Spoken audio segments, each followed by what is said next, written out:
ஒரு காலத்தில், இன்னைக்கு முழுக்க இஸ்லாமிய நாடாக இருக்கும் ஆப்கானிஸ்தான் உலகின் மிகப்பெரிய புத்தர் சிலைகள் இருந்த நாடு என்றால் நீங்கள் நம்புவீர்களா?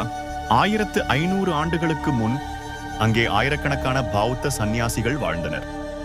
மலைகளில் நூற்றுக்கணக்கான தியான குகைகள் இருந்தன. இந்த வீடியோவில் ஆப்கானிஸ்தானில் மறைந்த அந்த புத்தர் நாகரிகத்தின் அதிர்ச்சி வரலாற்றை பார்க்கலாம்.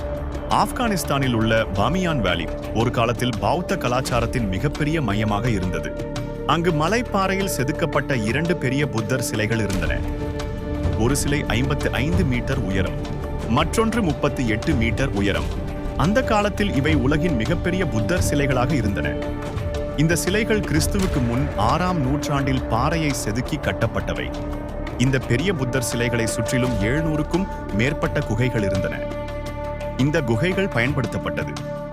குகைகளின் சுவர்களில் மிக அழகான ஓவியங்கள் இருந்தன. புத்தர் வாழ்க்கை, தேவதைகள், பௌத்த சின்னங்கள் போன்ற காட்சிகள் வரையப்பட்டிருந்தன. 2008ஆம் ஆண்டு விஞ்ஞானிகள் இந்த ஓவியங்களை ஆய்வு செய்தபோது ஒரு ஆச்சரியமான விஷயத்தை கண்டுபிடித்தனர். இந்த ஓவியங்களில் ஆயில் பெயிண்டிங் டெக்னிக் பயன்படுத்தப்பட்டிருந்தது. உலகம் இதுவரை நினைத்தது ஆயில் பெயிண்டிங் 15ஆம் நூற்றாண்டில் ஐரோப்பாவில் தோன்றியது என்று. ஆனால் பாமியான் குகைகள் அதைவிட 800 ஆண்டுகள் பழமையானது. பாமியான் புத்தர் சிலைகளில் மற்றொரு அதிசயம் இருந்தது. சிலையின் உள்ளே படிக்கட்டுகள் இருந்தன. மலைப்பாறைக்குள் வெட்டப்பட்ட இந்த படிக்கட்டுகள் மூலம் மனிதர்கள் மேலே ஏற முடிந்தது. சிலையின் தோள் மற்றும் தலைப்பகுதிகளிலிருந்து முழு பள்ளத்தாக்கையும் மேலிருந்து பார்க்க முடிந்தது. பாமியான் பகுதி பழங்கால வர்த்தக பாதையான சில்க் ரோடு மீது இருந்தது. இந்த பாதை மூலம் இந்தியா, சீனா, மத்திய ஆசியா, பாரசீகம் இந்த நாடுகளுக்கிடையே வர்த்தகம் நடந்தது. அதனால் பாமியான் பகுதி பெரிய கலாச்சார மற்றும் மத மையமாக மாறியது. இந்த முழு பகுதியும் ஒரு காலத்தில் கண்டரா என்ற நாகரிகத்தின் பகுதியாக இருந்தது.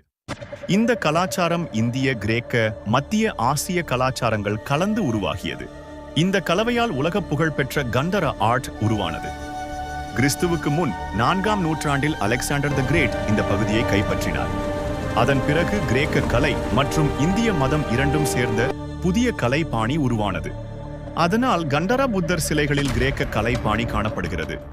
ஆனால் இந்த 1500 ஆண்டுகள் பழமையான வரலாறு 2001ஆம் ஆண்டு ஒரு பெரிய அழிவை சந்தித்தது.